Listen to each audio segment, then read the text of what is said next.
Welcome to Furthering Christendom. I'm your host, Tyler McNabb, and I have a special guest with us today, David Zappulli. And please correct me if I mispronounce that in any You way. pronounce it perfectly. Hi, Tyler.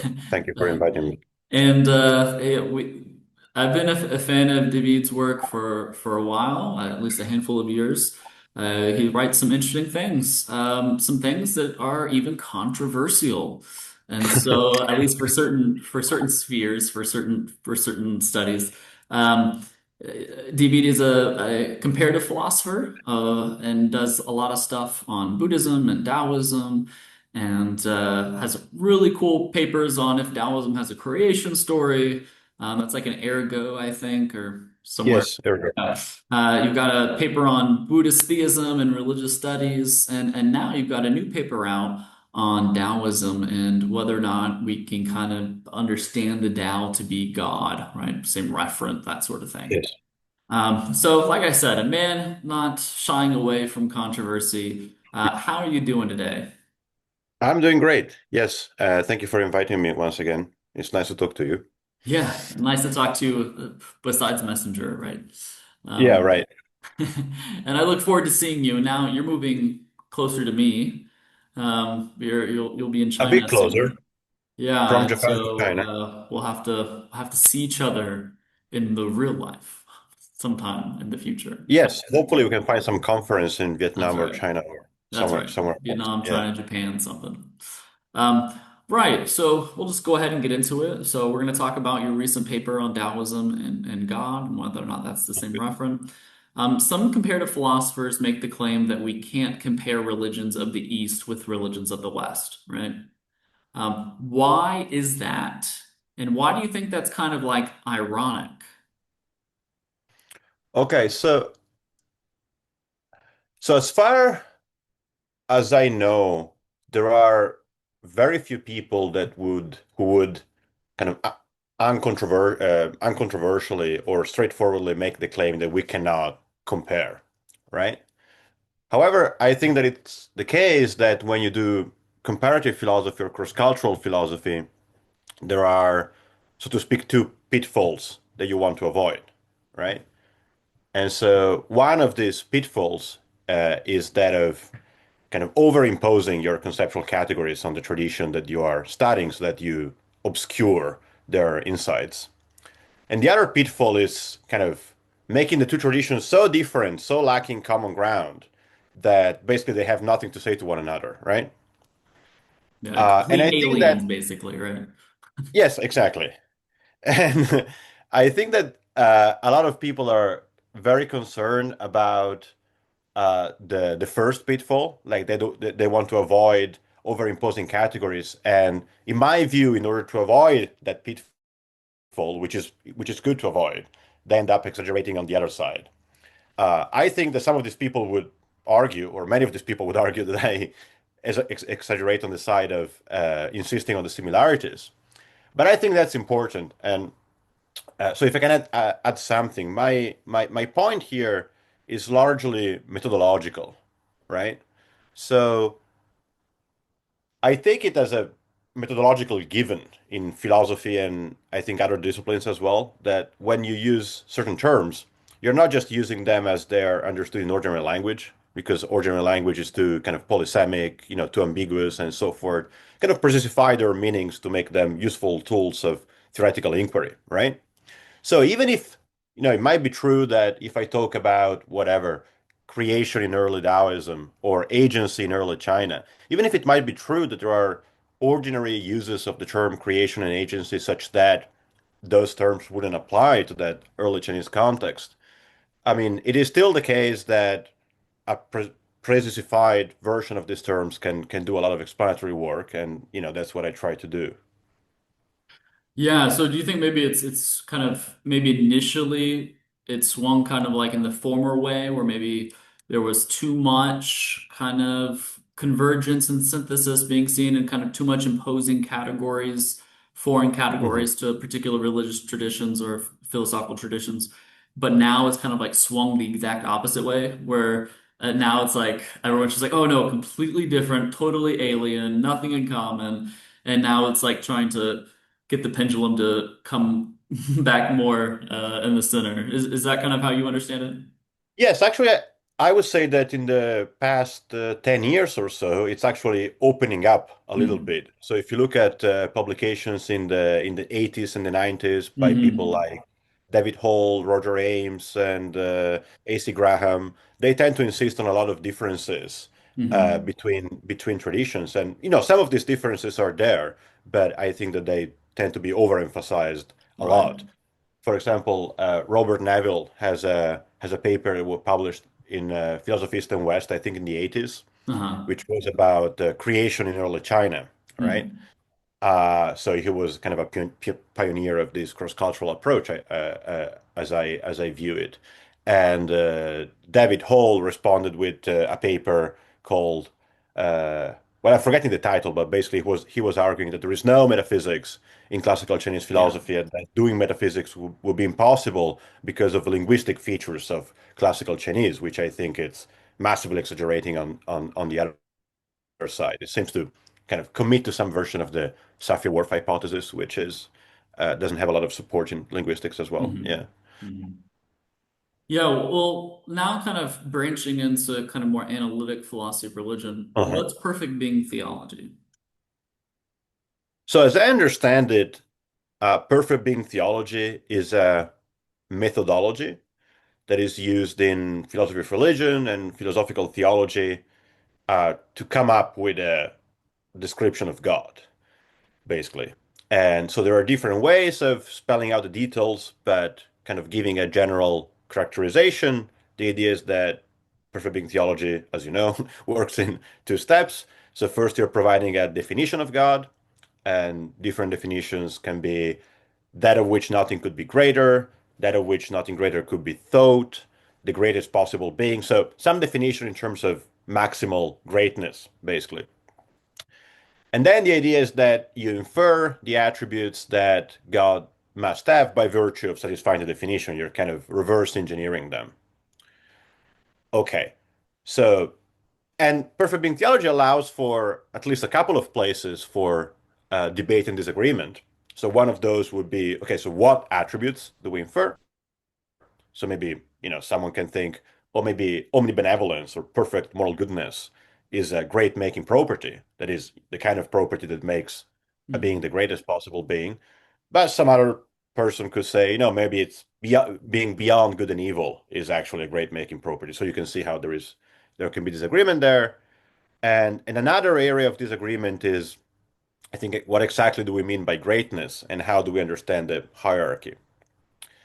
So this is just for a general characterization of perfect being theology. Historically, the perfect being theology has been traced back to the work of Anselm of Canterbury, or Anselm of Aosta, as we say in Italy. um, but there has been also a lot of work showing that actually traces of perfect being theology were present in Augustine and even in Greek thought. I think Brian Lefto has a paper kind of arguing that there are some perfect being theology like reasoning, at least in Plato and other Right. Greek philosophers. And so, like, that makes you think, oh, perhaps this is just a very natural way of thinking about Mm. the divine. And then what I try to do in my work is showing, oh, if it's a natural way of thinking about the divine, then you would expect it to find also in non-Western traditions. And then I've been exploring that in East Asian Buddhism and Daoism, and also Pratyabhijna Shaivism in India. Well, in the Tao Te Ching, you mentioned that um, specifically from chapter 25, that we can kind of understand the Tao as the grounding of all reality. I think you make this case from some other passages as well. Can you kind of just go through that process, kind of tell us why you think that the Tao Te Ching is doing this? Yeah, so from chapter 25 specifically, I think I wouldn't make the specific claim that Tao is the ground of all things, but I Mm, think that chapter 25 is evidence for the notion of maximal greatness okay. being present in the text. So the reason is that, so first, the chapter makes the claim that Dao is great. And the term used is Da Hmm. in classical Chinese, which can mean also big, like big in a physical Hmm. sense. Hmm. But I read it in that context as meaning great. And that claim is also made in the context of a discussion where the authors of the text are saying we don't know its name, so we style it Tao, and then forced to give it a name, we call it great. So there is Hmm. also some reasoning to the effect that Dao qua Dao is beyond language, but if we're forced to use words, then greatness seems the right way to characterize it. But then if we only had that, that wouldn't be enough to infer that the text has an idea of maximal Hmm. greatness, right? Maybe it's great, but why maximally so? And in fact, that very same chapter, chapter 25, is also applying greatness to things other than Tao. It says Tian, so heaven is great, Di, so earth is great, and it also says that the king Wang is great. But then the chapter finishes with this famous line which says Renfa Dao, what is it? Renfa Di, Di Fa Tian, Tian Fa Dao, Dao Fa Ziran. So it means the human takes earth as its model, earth takes heaven as its Hmm. model, heaven takes Dao as its model, and Dao takes as its model its own way of being. Okay? So I take this as evidence for the claim that while the notion of greatness is applied to all of them, Hmm. there is actually a hierarchy here. Hmm. And Dao, taking it as its model, its own way of being, it's basically not taking it as a model anything other than itself, Right. right? It's the And then, greatest. It's the greatest so, possible. so it's the greatest possible, Yeah. right? There is nothing more fundamental than Dao, nothing greater than Dao to which Dao would have to model itself on. Yeah. Yeah. And sorry, yeah, I meant greatest conceivable being from chapter 25. I stayed up really late last night watching Arsenal beat West Ham. I see. Yeah, I'm not a great football fan, so I didn't. But yeah, I understand the But feeling. yeah, so my mind's a little, and I just got finished lecturing. So, but anyway, yes. So okay, I can see that. And you don't just rely on chapter 25. You also Yeah. rely on various other chapters where you kind of make a cumulative case where you say, listen, guys, I mean, it kind of seems like perfect being theology in some sense. Well, you discuss Swing B and why who he is, why he's important, and why you think he buys onto the idea that the Tao should be understood as the greatest conceivable being. Yeah, so Wambi is an interesting guy. I mean, I guess that's a very general way of putting it at the beginning. It's an interesting guy. He actually died very young. I think he didn't reach 30 years old. Oh, I didn't realize that. But he wrote the historically most influential commentary Hmm. on the Dao De Jing. And so he lived in the 5th century of the Common Era. And he was part of this um, but I'm going to say it in a slightly imprecise way, but was part of this curriculum or style of philosophizing called xuanxue, which can be translated as the study of mystery Hmm. or the yeah the study of mystery or the and they were trying to understand xuan, which is the mysterious or the obscure. And they were taking three texts in particular to be insightful for this inquiry. So one of those is the Tao Te Ching, one is the Zhuangzi, and the other one is the Book of Changes, the I Ching. So Wang Bi, he writes this commentary on the Tao Te Ching, and so one of the things that he's trying to do in his commentary is trying to understand the mystery, trying to understand Tao, and particularly trying to understand how Tao could be the creator of all things. Hmm. So, getting to the specific question of why would he buy into the idea that Tao is that of which nothing could be greater or maximally great, I my sense is that 1B takes this to be a consequence or something that you have to assume in order to explain how Dao could be the creator of all the things. Mm, And the idea there seems to be something like the following. So, like ordinary things, created things, are particulars. They have particular natures. And to have a particular nature is to have your nature to the exclusion of other natures that you mm, could have had, right? So if you're green, you're not blue. And if you are human, you're not a dog, and so forth, right? And 1B, I think, argues that, well, if you have a specific nature, then you're such that you're not capable of creating mm, things that are incompatible with that nature. So he specifically says, for example, if Tao were cold, then it couldn't be hot. If it were hot, it couldn't be cold. If it were this sound, then it could be this other sound. And so the idea is that, well, in order to be able to create all things, then Tao has to be kind of maximally encompassing in some sense.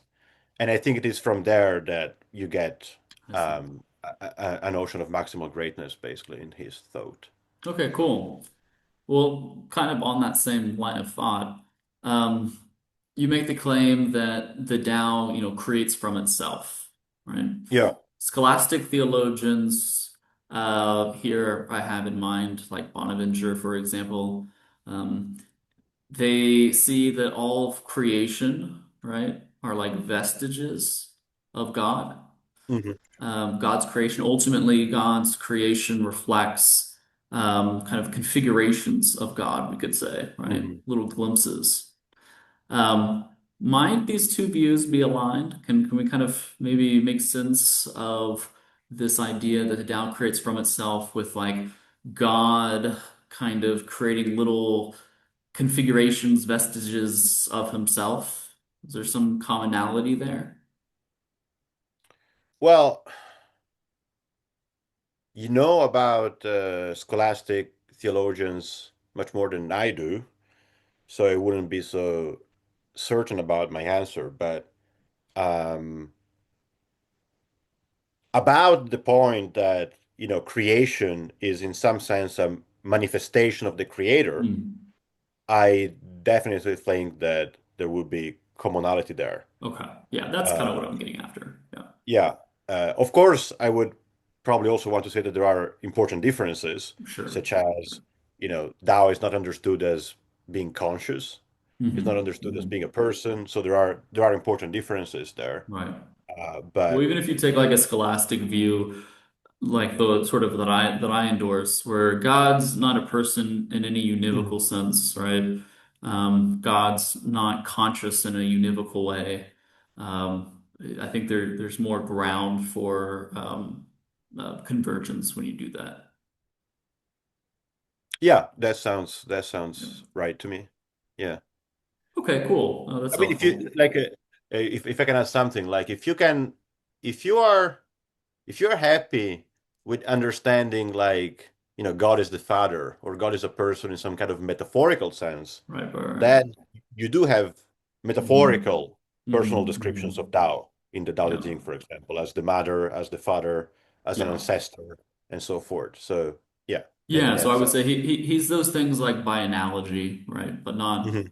not the precise concept that Right, right, that we normally utilize that word. right. So you mentioned the Tao is obviously it's called formless, and you say that well maybe there's like room for understanding formlessness is like mapping onto simplicity, right? Mhm. Like so for those who are listening who don't understand, scholastic philosophers think about God as being metaphysically simple, that's to say without metaphysical parts. And so there's this idea, well, he's formless. Maybe that's kind of a way of saying that he's without parts. Do you think that when the Tao is called nothing, whether it be you interpret that literally from what the Tao Te Ching is saying, or whether or not you think that's essentially what it's saying through interpretation from like Wang Bi, the Tao is understood as nothing, right? But it's not like a nothing, like literally like no. existence whatsoever, right? But it's like Mhm. it's not a thing, sort of speaking. Do you think that the Tao being called no thing, right? Which is, I think, is that exactly how Wing B articulates it in his Mhm. commentary.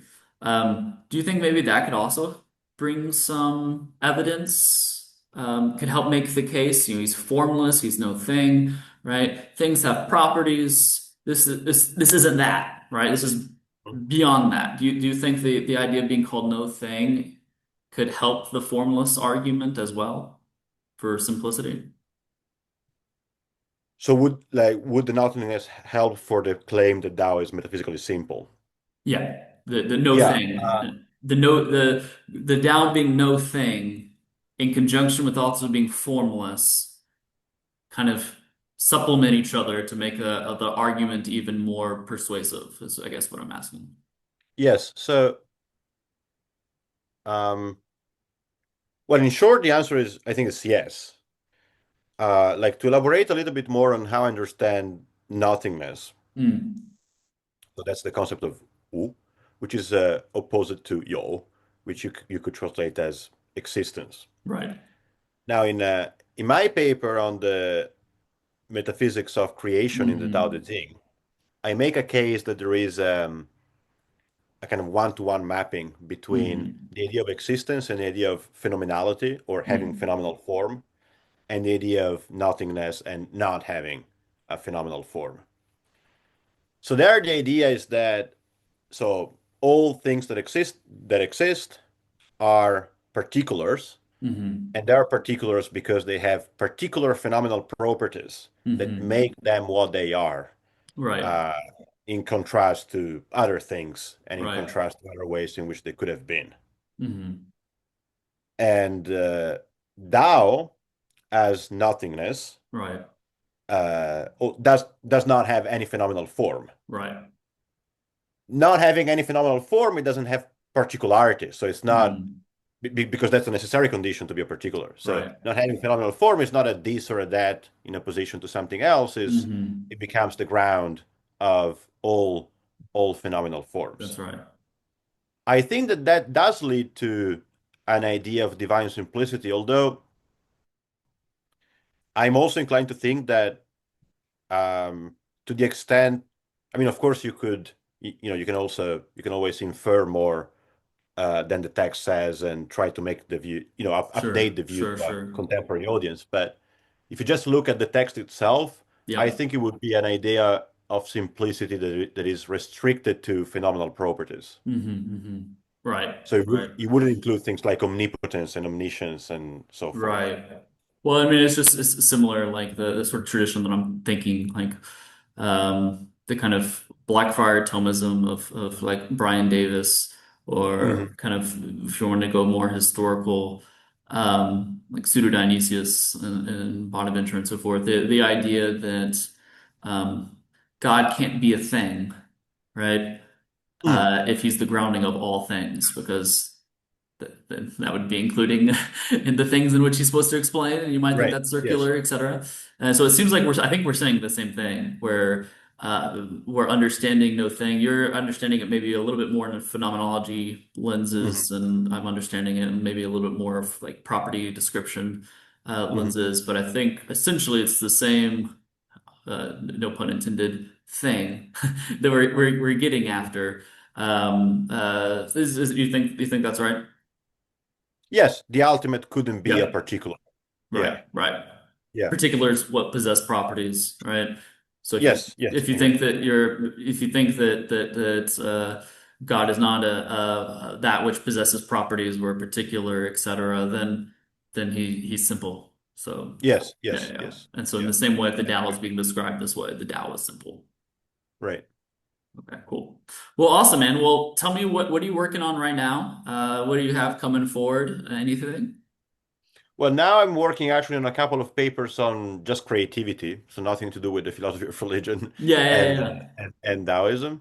That's gonna take my time for a while, and then I'm thinking of doing more work applying that to the Zhuangzi, Yeah, nice. and yeah, which is also I guess a text that you have read and Yeah. yeah. Yeah. Yeah. Do you plan to do some work on that as well on the Zhuangzi?